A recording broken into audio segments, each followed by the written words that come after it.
Hi, I'm Kate Regan and I'm Chief Marketing Officer at the ARIAN Group and a Director at Cestrian Imaging. I've worked in the print and marketing communications industry for over 20 years now, holding a variety of roles in sales, marketing, client services. In terms of the gender pay gap, I'm very fortunate where I work now that it never really comes into question. Women and men are paid fairly and equally for the roles that they do and the value that they bring to the business.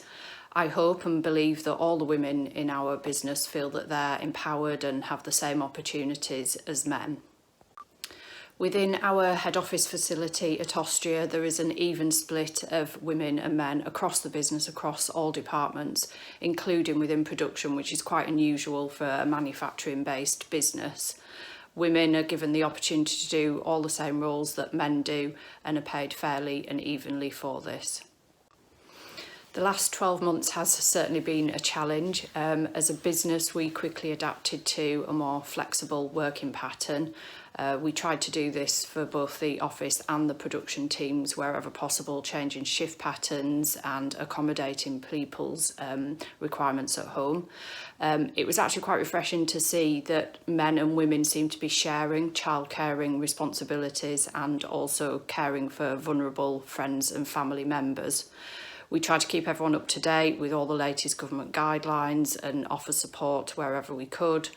And I think it's safe to say that we will continue to adapt a more flexible working pattern as we move into the next 12 months. Whilst people have worked some really long hours, things have been quite challenging. I think we've also got some of the best work out of people as well in the last 12 months. For me personally, the last 12 months has been both mentally and physically draining at times, but I've also learned a huge amount as well.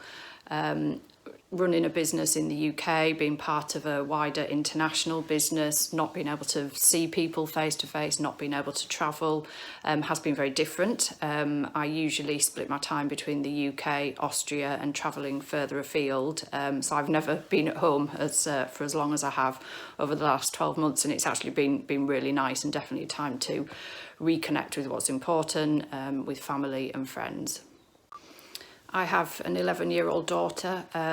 I hope that I'm a good role model for her and that she knows that she can achieve whatever she wants regardless of her gender. She flits from 1 minute wanting to be an international architect to being a travel influencer, but we just encourage her to reach for the stars, go for any opportunities and know that she can do whatever she wants in the future. I've been really fortunate in my career to date that I've never experienced any inequality issues. And whilst the industry is still heavily male dominated, I've been fortunate to work with some other really great women at all different levels in all different sectors. But I'm not naive enough to think that that's the case for everybody. And I think our job and purpose as female leaders is to make sure that we proactively encourage women of all ages from all different sectors to know that they can achieve what they want to achieve and that their gender shouldn't be a barrier to success.